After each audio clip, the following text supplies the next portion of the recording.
Well, just like that, I find myself back in Toronto after spending a couple of days in Ottawa, a small city with a very, very big influence. And Mike, can I tell you that the experience of doing Operation Defend the North in Ottawa certainly left not just a big impact on me, but also influenced me to understand incident response in its totality in a very different methodology. My name is Ali Hirji, and you've probably heard me say this many times, but I'll have to say it again if you're watching for the first time.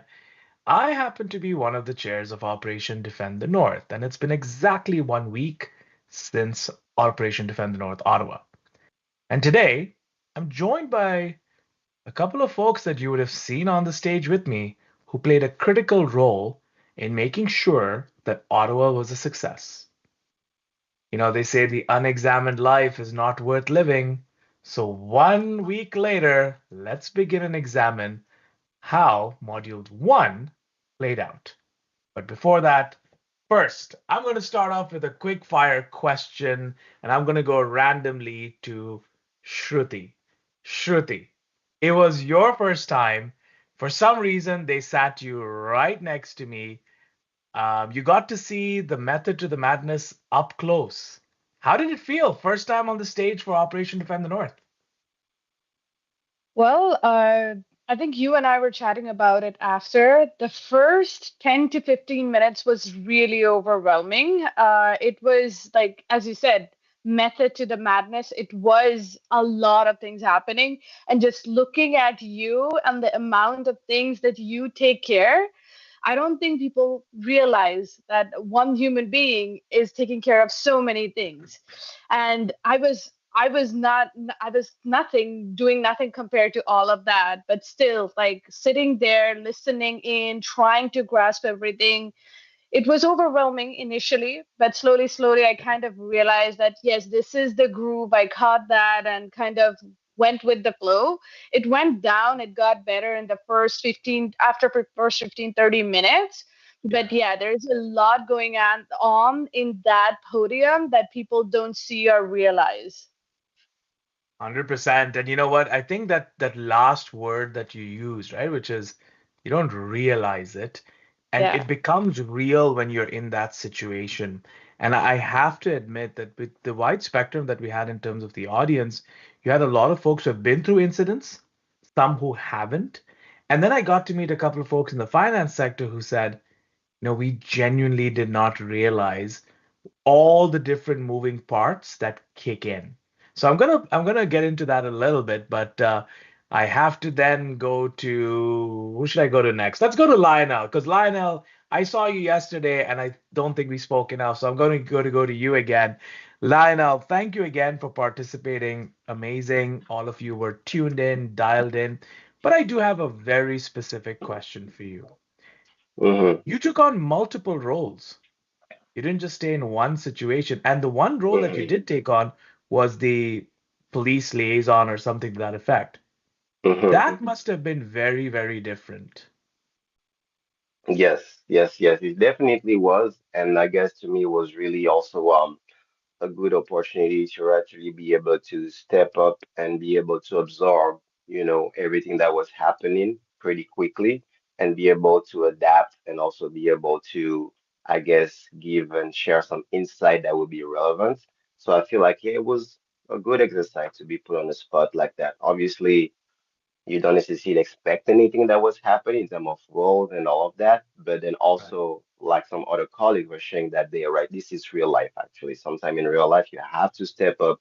You just have to make sure that everything is being taken care of as much as possible, even if that means sometimes not sticking to one box because we are literally managing an incident. That means that we have to just step up and do the work. So I was happy overall and definitely also based on the feedback it looks like yeah what the contribution were insightful and relevant enough so it was good. But I also want to say that just like Shruti said, I really want to also give you your flowers, Ali, for being I guess a sort of like maestro orchestrating all of that because must not have been the easiest task. So kudos to you.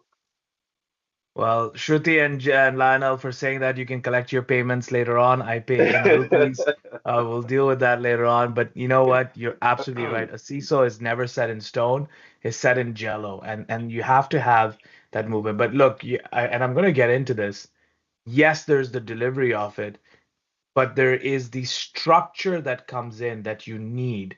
These kind of events or these kind of experiences need a bit of a tag team effort. And I cannot tell you for all those people that came to me to say the experience was more elevated, it was more like you had a more technical flow that was much more engaged. That has a lot to do with Alex coming in and actually going into that nitty gritty and that level of subject matter expertise to put that onto a paper and then structure it and then act it all out. That is where I got to shine because Alex put that through together. But I'm not going to turn the mic to Alex yet because we had another person from Ottawa, and that was JF. And JF, thank you again for all of your efforts. For you, I do have to ask this question because I found that as you were playing your role, there were moments when you said things that, maybe somebody else has said as well. But one of the challenges that started to come up is sometimes you have to position, you have to say something different also, right? You're still in a tabletop, you're playing a bit of a show, you're agreeing with everyone, but you find yourself challenged to also act out the tabletop. How was that experience? I know you've done a lot of tabletops and been in them in a corporate environment, but when you're doing it with people watching you, was that a bit of an awkward experience, Jeff? Um, to be honest, it is, right? Because first things first, I want to say that that position I never did in my life, right? So Yeah. one of the things that I had to do at least 1 or 2 days before was to try to figure it out and ask the questions to ChatGPT. What do they eat for dinner, something like that? Luckily enough, I was happy to realize that they eat the same thing as us. So that was a great first thing initially, but that's what it is, right? It's the unknown. It's not knowing exactly what it is, but ultimately it's understanding as well that there is other moving parts that are in the government and so on. So by knowing a little bit more, it's a little bit easier to go a little bit left and right. But I can tell you, it's not an easy task to do those things. Preparation is key. I'm quite sure my colleagues here on the panel can say the same thing to be able to get into those positions. But yeah, you got to think about so many different aspects of government. But I would say the other part was also not saying too much. Yeah. Because one of those things is like, if you work for government, obviously you can say up to a certain point, but you have to hold back some information as well, because that's something that you cannot really talk about, right, on the outside. But otherwise, I mean, that was fun. That was crazy. Yeah. That was good. I Yes. really appreciate it. And again, I'd like to be able to collect my payment. So I'm going to throw flowers at you as well for the incredible work, and to Alex as well. So hopefully I can get a little bit of money from Alex as well too on that. JF, it's not about flowers now. You got to do a Bollywood dance for us, and you got to sing as well, because those are the I only songs I know, my friend. I brought my bottle. Is that a good Oh, thing? did Yeah. you take the one with your name on it? Yeah. Yeah, I you got know one what? too. I left Oh mine in yeah, the me office. too. Yeah, I'm I still keeping it have for it. life. No. Yeah, you know what? That was, when they talk about, the little things. Look, I know we got to go through the modules, but listen, I think folks genuinely need to appreciate that how much planning goes into this. Like in my head, it's like people bought a ticket, show up, take a seat, watch a show, eat something, go home. But it's everything. And you know what always blows my mind is the backstage. Because you got everything there. You got your makeup room, you got all of that stuff. Yeah, it's the closest I'm gonna get to feeling like an actor, but it's always a good feeling. Yeah. Anyways, speaking about all of that stuff, great touch, CyberX team, with those bottles. Really, Yeah. really love them. Keep them coming. Mm. Yesterday, Lionel, I don't know if you got that. They gave away a tag. I don't know what that Yep. tag. Did you get one? What was that? So it's actually a luggage tag. So it's actually help you track your luggage. So you attach it to your luggage, and now you can use, I guess, a sort of like app to activate that tag. And everywhere your luggage Oh, go, then you see it on your phone. Interesting. pretty convenient, right? And you guys are on tour, right? Touring Canada, so that's actually perfect. So whenever you go to Calgary and then Vancouver and back to Toronto, you can put down your luggage, and anything happens, you will know where your luggage is. Yeah, no, I have a totally different image of what Mehdi's going to use this for. He's going to use it to track me and Alex because when we're like not on stage 2 minutes before the session begins, he knows Yeah, exactly where we are. yeah. Anyways, thank you, Don't give them CyberX any team. ideas. I know, but I just did. So Adi or whoever's working AV today, you're gonna have to figure this one out, but it's gone live. I'm sure it's been Yeah. captured. But anyways. All right. So again, CyberX team, thank you. Awesome experience. And listen, before we dive into the modules, to everybody that's watching, thank you. It was our first time in Ottawa. Didn't really know what to expect. We had an equal balance of people in person and online, and the questions that came in, the engagements that came in, were really, really top notch. Special shout out to all of the sponsors, and a very, very special shout out to every other advisor who isn't on this stream right now, but probably will be joining later on for future streams. That said, I have to now bring in the person of the hour, Alex, because I don't think I say this enough. From where we started off to it sort of being in my head, to a couple of prompts, to actually getting to a point where it's structured. And yes, going through a little bit of pain, we've come to a point where we're able to go through a very neat narrative. And with that, Alex, I actually captured a lot of questions from the chat that I didn't bring up during the session just because we didn't have enough time. But Alex, I want to start off with a question before we start looking at some clips from Module 1. And it actually extends from what JF said. Did we end up revealing too much about operations within federal environments? Alex?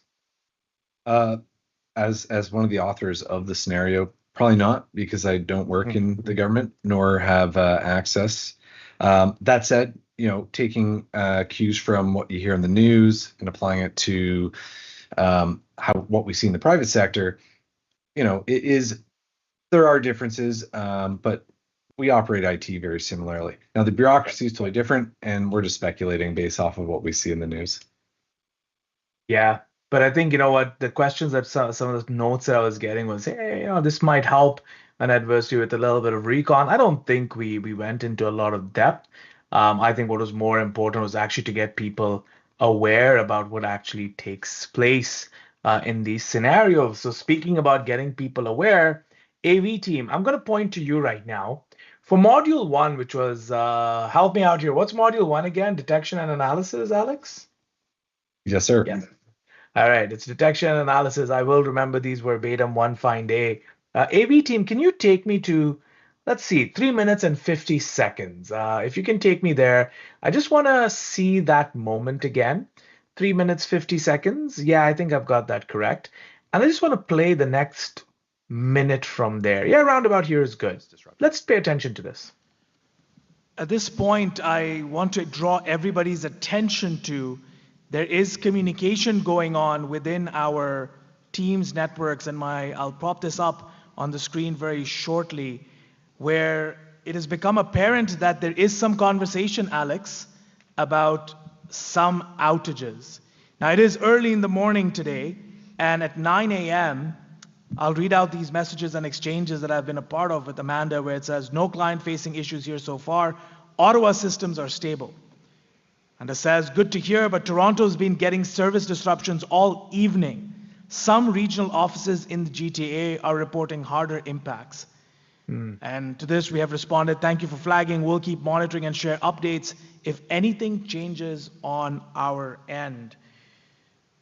Jared, if I can come to you at this point of time, we've brought you into this scenario.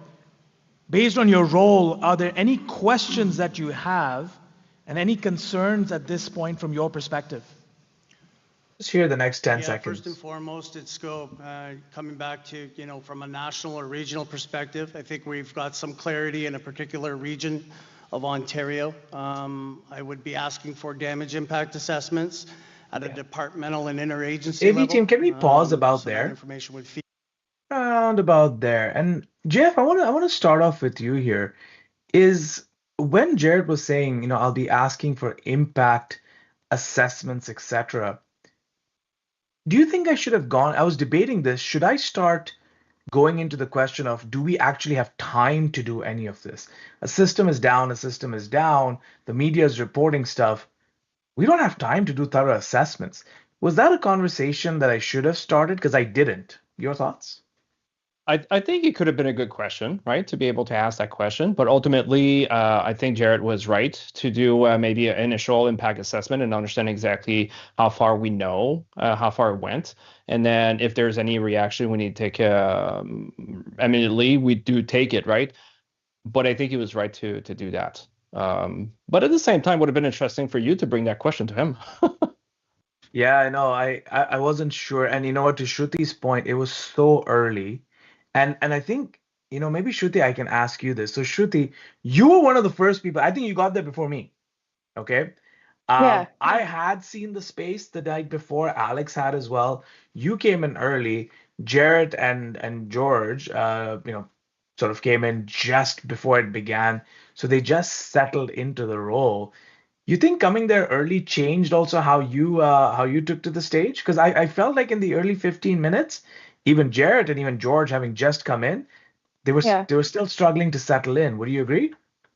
I would say so. Yeah, my general approach is always arrive early. And for Yeah. this one, yes, I did come in early. I did try to avoid, there's always Ottawa traffic, especially near the center. But no, for me, the main portion was, yes, of course, because it was the first time I was doing this, I didn't know what to expect.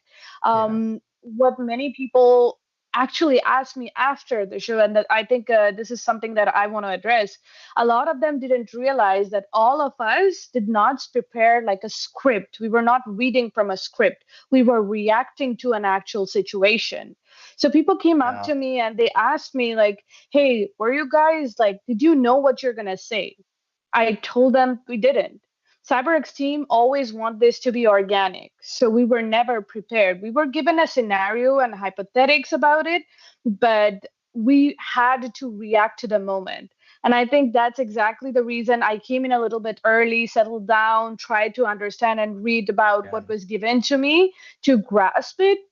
And it definitely matters, like just to Yeah. kind of get your nerves calm, get into the groove, get into the moment, and kind of see where you are and how you can better navigate this. But see, that's the thing, right? Is that, and Alex has, does a great, and he kept saying this in many different ways, is that these situations don't come unannounced. They come at the most unexpected moments. You have to expect the unexpected. But then one tactic that I was using was pointing out certain people and then sort of just trying to ease them in. It Yeah. is, you have to sort of know what you're, and this is where, just so that the audience understands, when this prompt comes up and we're like, okay, something's about to happen, me and Alex, we have our own communication going, and Alex will be telling me, all right, now I feel that this person's getting into it. Now's a good time to ask a question about this.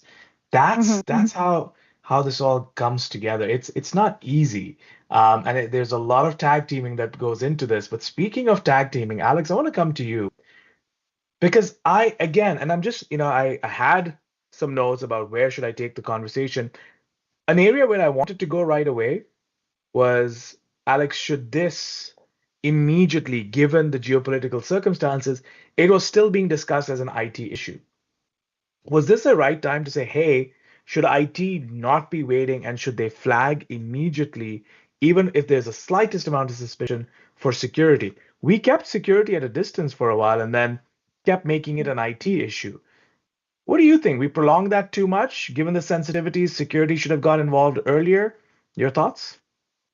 Well, I think like most IT support teams will have sort of thresholds where they would escalate it. Now, everything's going to be in a ticket, and there may be people overseeing what is happening in those tickets, and then make those decisions to escalate to security analysts to do so.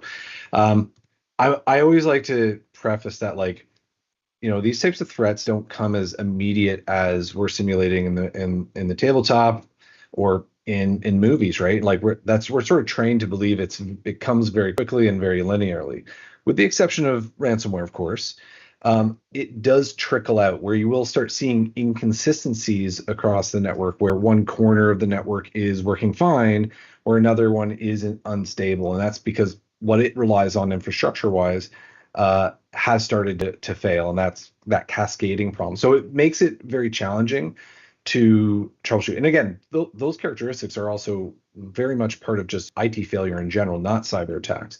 So there is definitely a threshold. And I want to push that like doing the proper due diligence to have enough indicators to escalate it, not just jumping to that conclusion because we are in a tabletop exercise.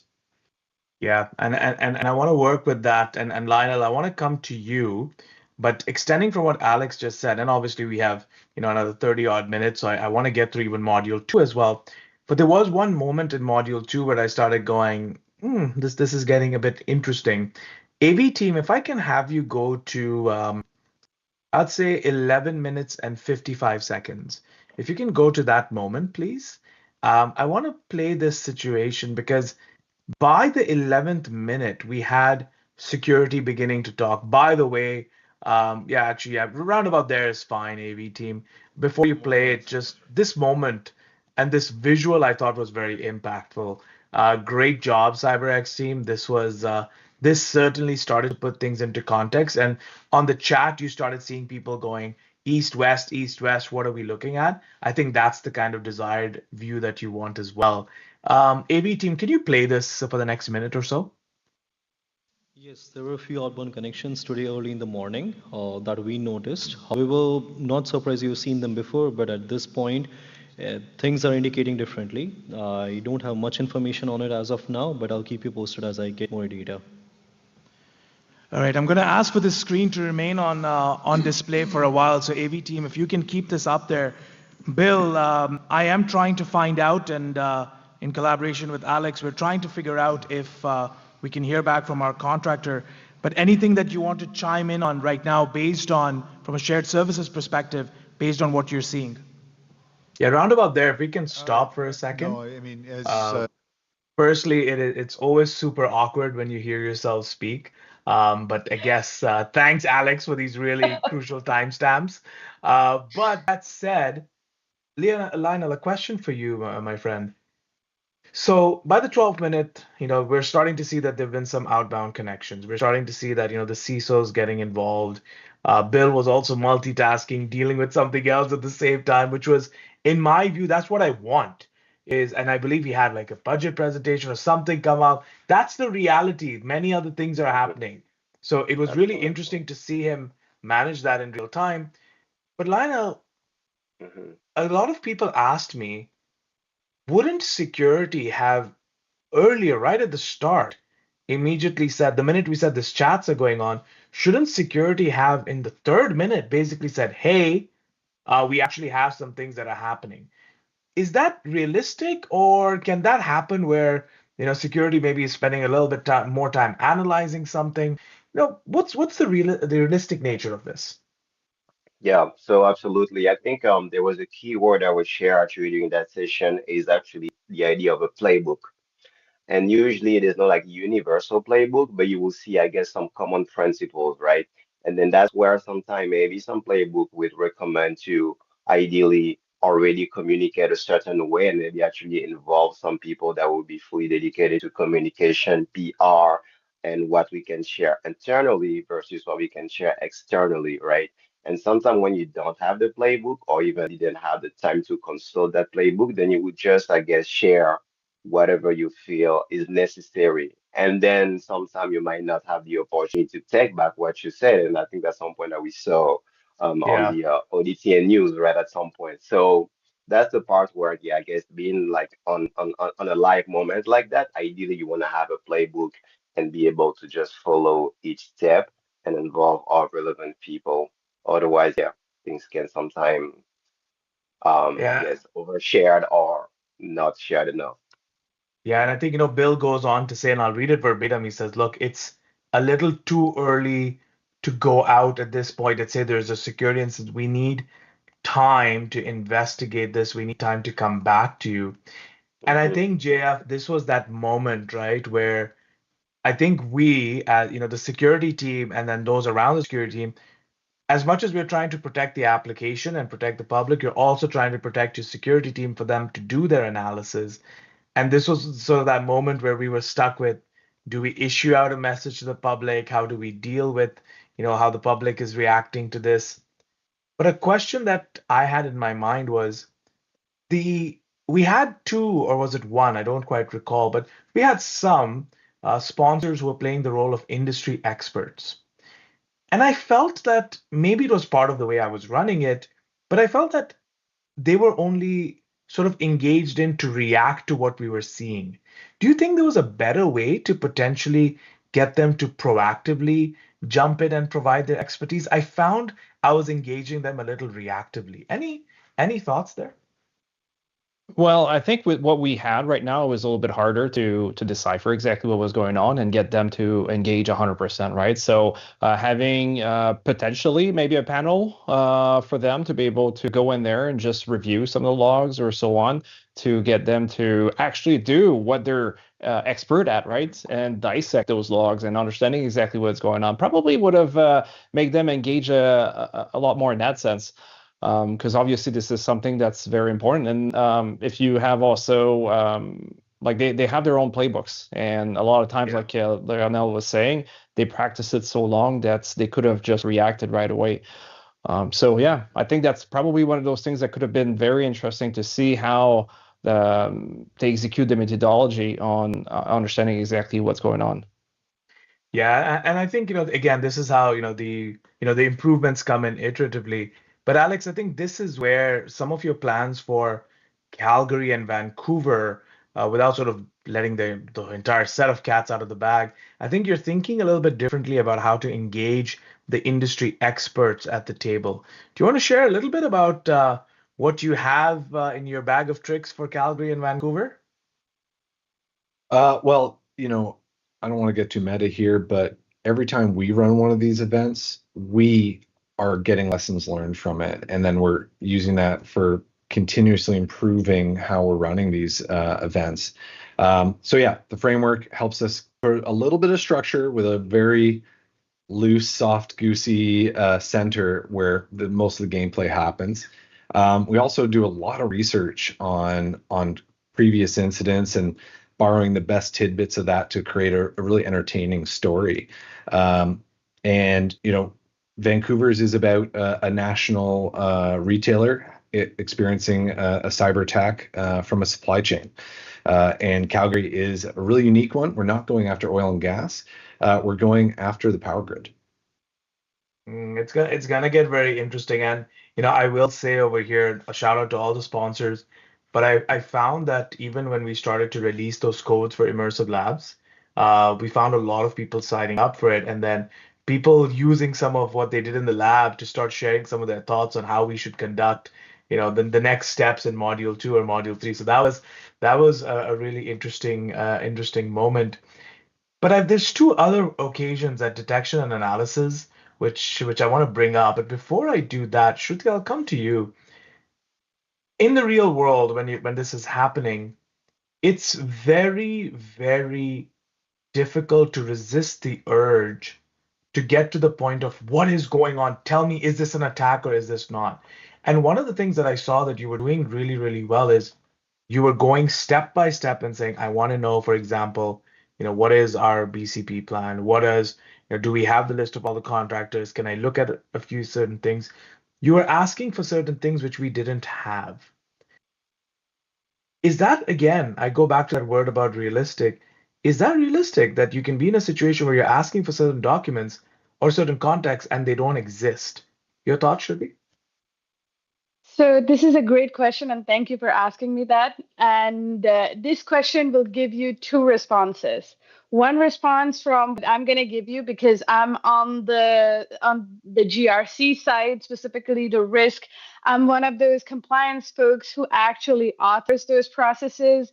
But there's, of course, people like Alex and their team, or George and their team, who are actually on the ground taking care of the analysis and stuff. So the way I will answer this question is I have authored many of these processes and I have actually run simulation in my organizations. So when we author these things, I have them very embedded into my brain. So they come like a step by step by step by step to me. And that's exactly how I was reacting to it. However, when the team, the actual SOC team performed it, sometimes it's way different for them. Yeah. Yes, for me, it's easier to just put it out there and ask, but just like Alex was responding to it, sometimes just focused on the actual work, the teams also exactly react like that. So the way I see it is when something like this happens, of course, the procedures or the playbooks and everything is utterly important, and I cannot stress on that. But it is also a very reactive nature. And the way we try to kind of blend it all together is by these simulations where we put all of our teams and practice and practice and practice again. But still, at the end of the day, some of the things are very natural and reactive, and that's what Alex and George and even like JF or Jared, all of them, they kind of played that in a very natural way, especially from the CyberX team side too. We saw the real data and information. So Yeah. this is like a harmony between those two worlds, which comes together, some following procedures, some reaction. I agree. And one of the things that I'll also add in all of this is, again, remember it's all happening in real time. There's 60 minutes or 65 minutes or whatever it is, and you're performing, so you have to go through so many stages. So these, it's not just you have to go through different stages. I think people forget the people that are at the table are also strategically chosen. Even though we haven't worked together, people have different personalities at the table. And I really, really cannot tell you how quickly that feeds off of you. The minute you're moderating, you begin to see it. The incident commander kind of knows that, people are bringing different personalities to the table. Some will speak a little bit more than the others, some won't. It is a very, very real thing. Speaking of very, very real things, I'm going to queue up the AV team. I have a question for Lionel, and then we'll go to one more clip from module one, and then we have about 18 minutes-ish to look at module two. Lionel, question for you. This was something that on my drive back, I was with a colleague, and she shared this with me, where she said, we didn't bring in a lot of threat intelligence early on, besides the fact that, hey, there was this situation in Central America, it's resulted in this, and this. We didn't use a lot of threat intelligence this time. Now, one party of it is, yes, I don't think we had any threat intel specific partners this time around. But do you think that was something we could have added early on in Module 1, more emphasis on the threat intel side? I would say yes and no, in a sense that usually you want to make sure that when you start leveraging threat intelligence and even back to those law enforcement agencies, right? I think is Yeah. when you have a clear idea of what actually is happening and how you can qualify that if it's a cyber incident, the scope, and also the gravity of the incident. So definitely something that we should have leveraged, but as early as module one, I'm not fully sure, but I definitely feel that down the different stages and steps, then definitely in that part we could have leverage more like threat intelligence and also all those different governmental agencies that at some point we're discussing. I think it was module 3 or 4. Yeah. And at that moment, when we have a better idea of what is going on, then definitely that makes way more sense. And it's something that we could emphasize way more for sure. But as early as module 1, I'm not fully sure.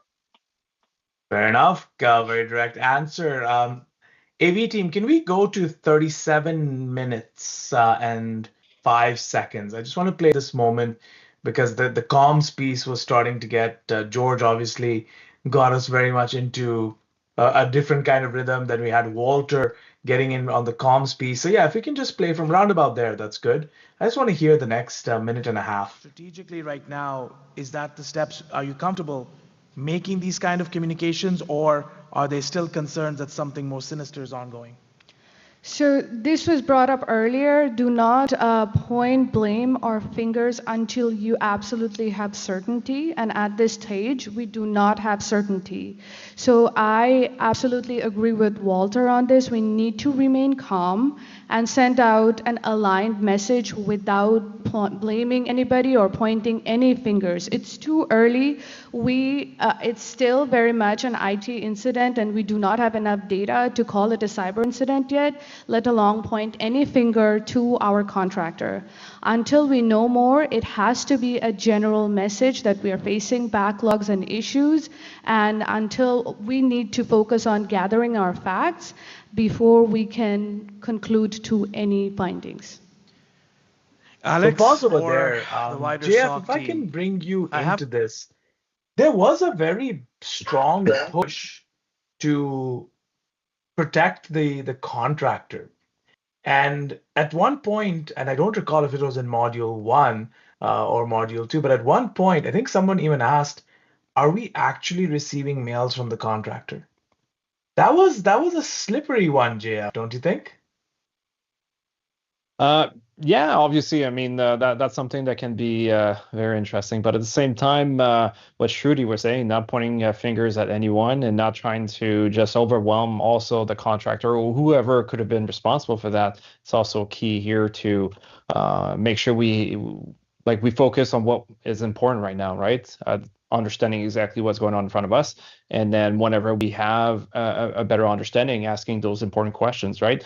One of those things that's extremely important that people probably don't understand is, specifically because I have a military background, is comms, right? Communication. The more questions, the more emails we keep asking, the more stuff we keep sending out is not going to help the situation in the end. So you got to make sure that you know exactly what you need to ask, and you ask those pertinent questions right away instead of just having so much noise left and right, right? So you understand what I mean? It has a big impact, big difference into how the procedure is going to go. Because like you probably know, or maybe like from a back end, or maybe those Hollywood movies, Yeah. there is tons of stuff that's happening. And if there's too much noise, you will miss probably a command. And that's probably going to be mission critical for you to be able to achieve the desired goal. So yeah, I think it 100%. was, yeah. Yeah, it was one of those moments where, yeah, it was easy to go, well, yeah, this third party contractor, and that narrative was so easy to sort of play, these third party contractors, they haven't been vetted properly, there have been, cuts and this, but we didn't go down that path. And I like this narrative where we suddenly started saying, are we actually hearing from them? Could this be part of the attack vectors? We didn't just go directly into this as insider, we just presented some very, very real things. Jeff? Yeah. And there's one more thing that you can add on what you just said is, as you're going through an event like this, time fly by, and then you look at your watch and you're, oh, I missed, I don't know, 50 minutes, an hour. And I'm like, oh, I need to react. I need to do X, Y, and Z. And that's hard to be able to keep up with this, right? And that's how you kind of think that you need to be proactive and keep pushing. But you have to be careful on how you manage the whole situation.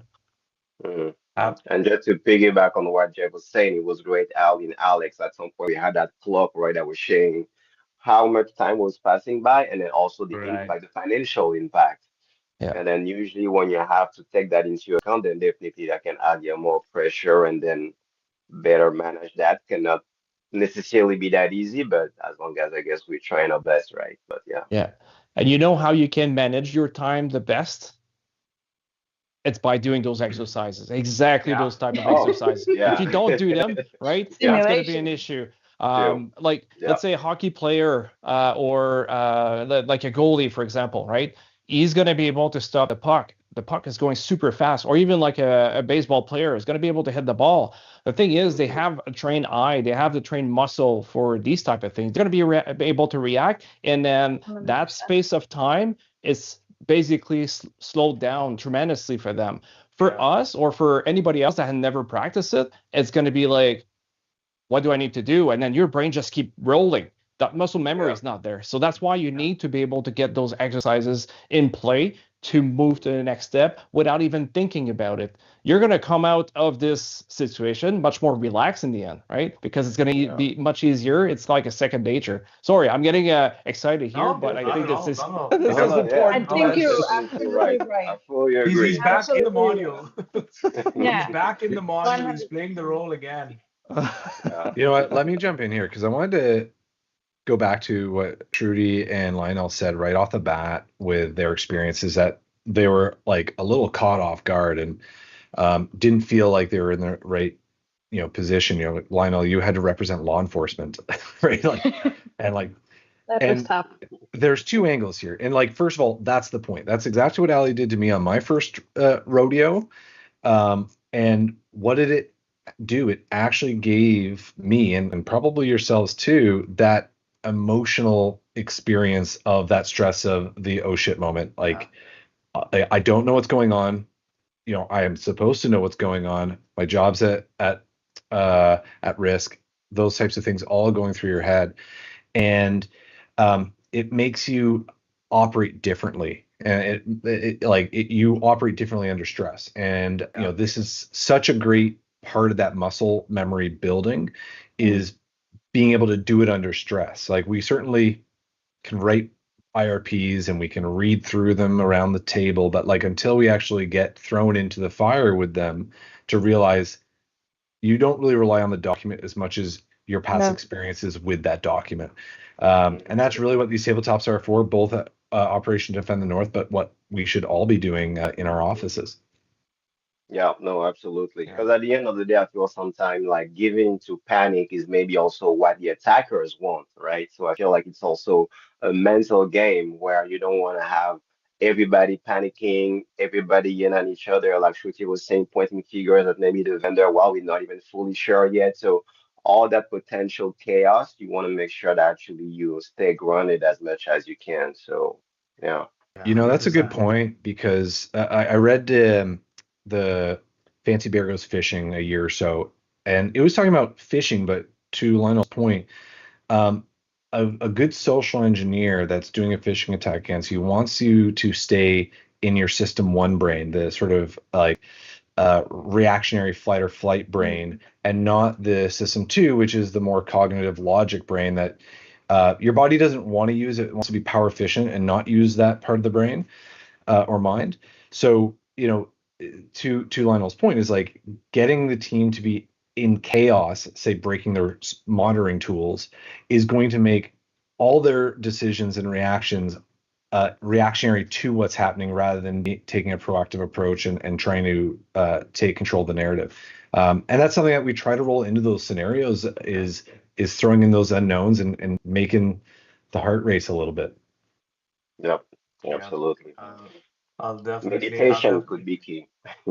Yeah, and the reality of the matter is that I think this time around, because we were able to also ask the audience questions, you got people that were observing us, and on the chat you get these things of why aren't they talking about this? Why haven't they brought this up? And So good. absolutely, when it's happening in reality, you don't get that outsider perspective. But here for us, this is one of the key takeaways that you go by. So what questions am I not asking? So that was a really important piece, and I do want to give a shout out to a lot of folks that participated that way. Even right now on YouTube, I had somebody say, "Hey, what's the plan for Toronto?" Toronto is in December. Let's get through October and Cybersecurity Awareness Month. But yes, a lot of surprises being planned for Toronto. AV team, we have about 9 to 10 minutes left. I don't know how much of Module 2 will be able to cover, but if I can ask you very quickly, AV team, on the screen, if you could just pop up that moment where the system's compromised kind of ransomware comes up, I think that would be nice, so we can speak to that. Because this was the moment when, we got to that point where we were saying, folks, something has happened. Some devices, some endpoints, some terminals are showing this ransomware note, and it'll pop up on the stream very shortly. Other devices are not showing it. But this was that moment where we were able to bring Module 1 to a conclusion by basically saying, yes, we know something's up. It's not looking good. But kind of like how the team from Bitdefender put it, if you can't see it, you really can't stop it. So you're seeing stuff now, but you're not seeing the full picture. You have some telemetry, but it's always not enough. So here we are, detection analysis. It's not a once done, we're all done with detection analysis. It's a continuous point. And then we moved into module 2. And while I get the AV team to prep us for module 2, AV team, whenever you're ready for module 2, if we'll just look at 2 or 3 clips from module 2. If you can go to module 2 for me, AV team, and go to, I think about 7 minutes and about 7 minutes and 10 seconds.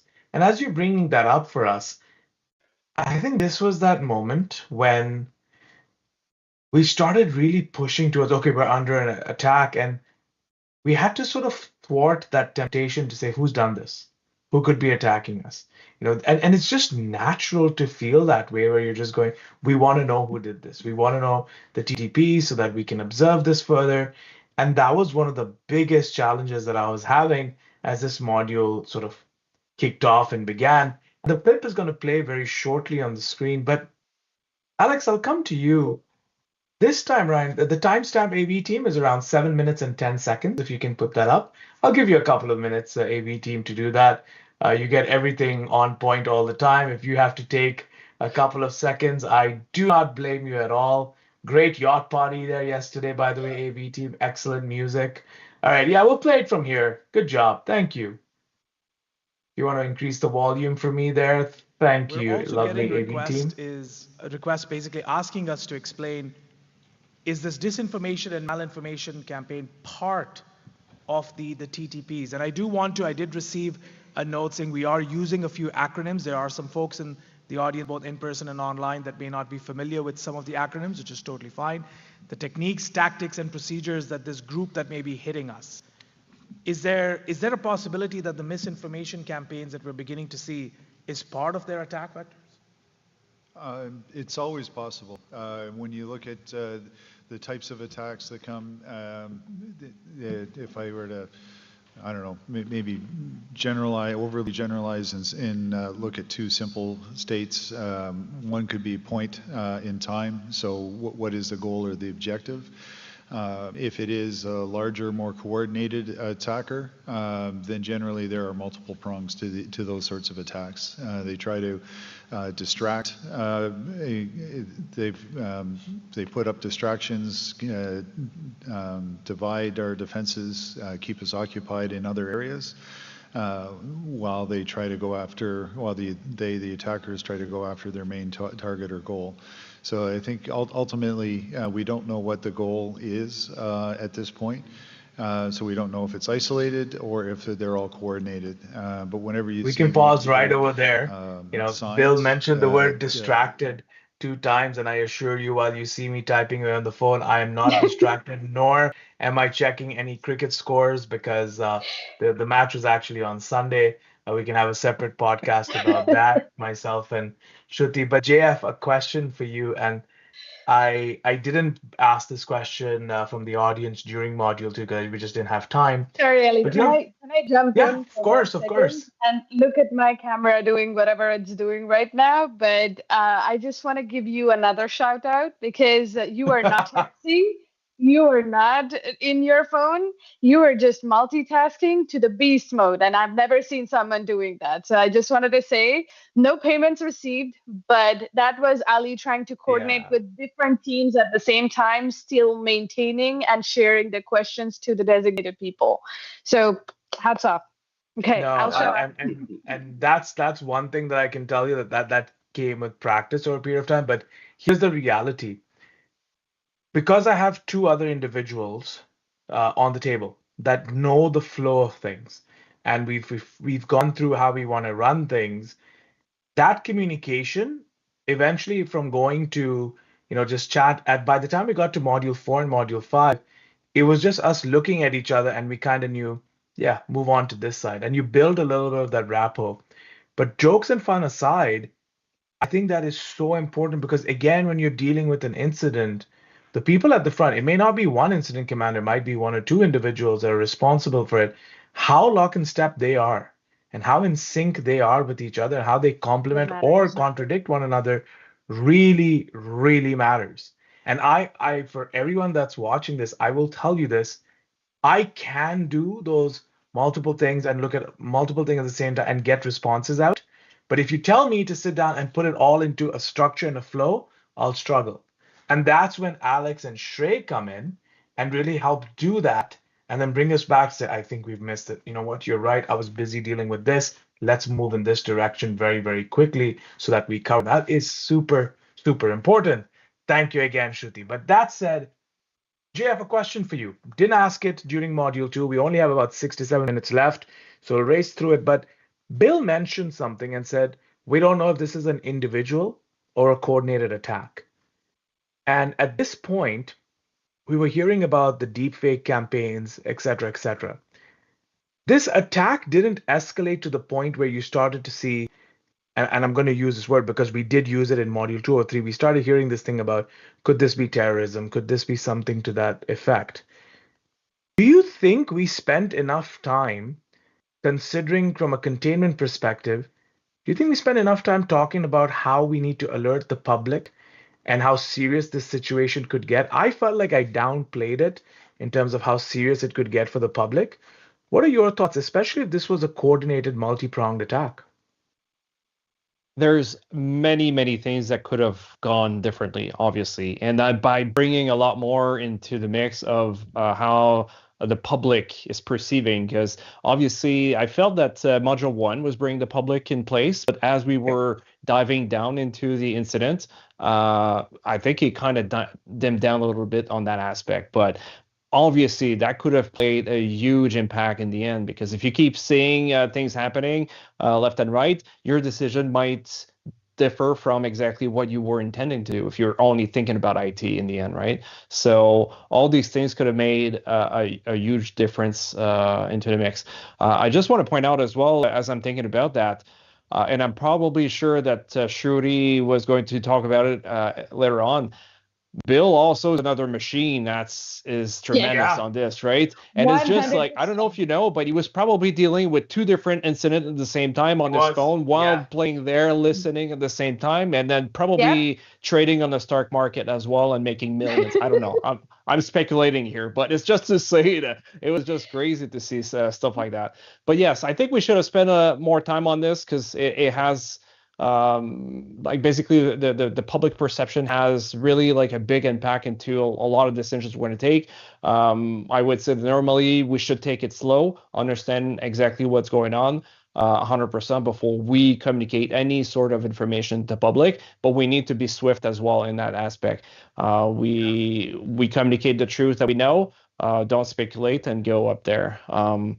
JF, that's a really interesting observation. And I think that it's actually a natural progression of how the team is feeling, right? That we start fairly broad, but a shroud starts building over our focus as we really are narrowing in on what we at least think is important. And that's really where that muscle memory comes back to play, and the playbooks of remembering to communicate outward, remembering to reach out to the lawyers, the PR team, et cetera. But we tend to naturally focus on the problem at hand, the most obvious one, and that's why. And again, I think that's like really interesting that you observe that, because that's like what actually happens in the real world. We start forgetting about stuff. Alex, if I can jump in on that, that's why whenever there's an IRP team, an incident response, or like cybersecurity team, there's always people like you, but there's also people like me, for us to remind that there are some steps that you need to go back, and Ali, we definitely didn't touch those into details, but whenever it's a national security, the playbook says there are certain organizations or certain level of reporting that we need to do, and that matters a lot, because these are public's data, and the way it's going to be, like, I know it's encrypted, but it's still being shared. And I remember somebody asked a great question. What's going to happen to that information once it's stolen? Like, is it going to be deleted, or are they replaced or something? And I think that becomes a very good question. Oh, absolutely. 100%. And They were, and I know that the siberX team is working on a white paper as well, which I'm very excited to read, which will have a lot of those comments as well. So those will be very interesting to take to sort of take apart. We have about 5 minutes. Very quickly, Lionel, I want to come to you, and I think we will have to do another session on module two. But Lionel, out of curiosity, not once did I ask the question, define containment and what tools do we have for containment? Okay, I think I so missed something there. so you said that to define containment and the tools that we have for that. Yeah, No, yeah, absolutely. So I guess to contain by containment, usually my understanding would be how can you actually I guess slow down or ideally even stop the infection to spread out when it comes to um whether like devices or like assets that have been infected by the ransomware and all of that, and then the data being, encrypted and then being sent to maybe like a command and control server. So usually that would be that. How to stop the infection to, I guess, propagate to other assets, right? And also all the data being exfiltrated, how can you block that data to exfiltrate more? So usually that's what I would say by containment. But now when it comes to tools, I would say it would vary because there's like definitely like multiple vendors that usually offer yeah, tools. I guess to me, it's less about the tools, but more about the technique that is important. So that means yeah, knowing your network, the way it's set up, and how you can actually isolate some critical devices from the rest of the network, and maybe see about those network configuration from the firewall, which one are exposed to the net, and which one maybe deserve to not have their, I guess, excellent point. exposure to the net cuts, right? So it's more about the technique of how the network is configured and how you can isolate now some infected assets from the rest of the network than specific tools to use. Yeah, and very quickly, as I tell the AV team, thank you for that, Lionel, to go to 19 minutes and 45 seconds. I want to remind the audience that this time round, and Alex and Shrey and the whole advisory team, good on you. This time around, it didn't just happen just one event after the other, 1 hour after the other. We came to the end of day one. So there was all this time that had passed, and then the economic impact thing came in. And then at around 19 minutes, Octavia walks in. I want to hear this part and sort of conclude over That the here. West Let's Coast pay wasn't attention. impacted. However, I read a lot of articles, and this may be propaganda, but I read a lot of articles, and a lot of times they say something about a threat actor can lay some kind of like just in the system and not before they do something. So how do we know for sure that the West Coast is not impacted? Yeah, let's pause Being right that, there. if For our me, triggered. again, I respect all my advisors. I look to learn from them. You surround yourself with people that are much more brilliant than you. But that the way that role was played at that moment, that's an OG moment, right? That she's playing a role of finance and she asked a question. I read this article and then deduced from it, how do I know that even though the West Coast is up, that they're safe? Shruti, what did you think of that question? Because when that question came out, I was like, thank you. She's an OG. Nobody can beat Yeah. her. Yeah. And the best comment from her on this ODTN was when she said, "I don't know much about security, but I have a Yeah. question." And everybody started laughing. Like I told her on stage, like that was the best expression that she had. But Yeah. no, like she has, of course, Octavia has done a few ODTNs way more than us, and she has tremendous experience. She's an OG, of course. And this question was absolutely critical because, like, as we were trying to contain the situation, as Lionel beautifully explained, it's very important to also think about the broader picture. We are just focused on one, and she's just pointing out that, hey, the adversary can just lie around somewhere and stay hidden until it becomes a time when they would show their faces and everything would be already gone. So she's kind of redirecting us, even though she's playing the financial person, being a CISO, back to where we should focus on, back to bringing us all together. So Yeah. absolutely perfect question, perfect timing. Yeah, absolutely. And I think she was really emphasizing some of these other questions, and I really thought that kudos to the advisory also for bringing in the finance role at this moment, because it really came down to what do we need? Do we need more resources? Do we need more tools? Do we need to start budgeting for something else? Yeah. Then the insurance question came up, and then everybody realized, wait a minute. Reputational. Yeah, and then the whole thing of act of war and everything that started to come up was really, really intriguing and interesting. I know my friends Shruti, JF, Alex, and Lionel, we could continue discussing this ad infinitum, but I want to thank all of you for taking the time. We didn't get to go too deep into Module 2 yet, but hopefully next week, once the AV team sets us up for the next iteration of Behind the Scenes next Thursday, same time, whoever can join, we'll dive into Module 2 and Module 3.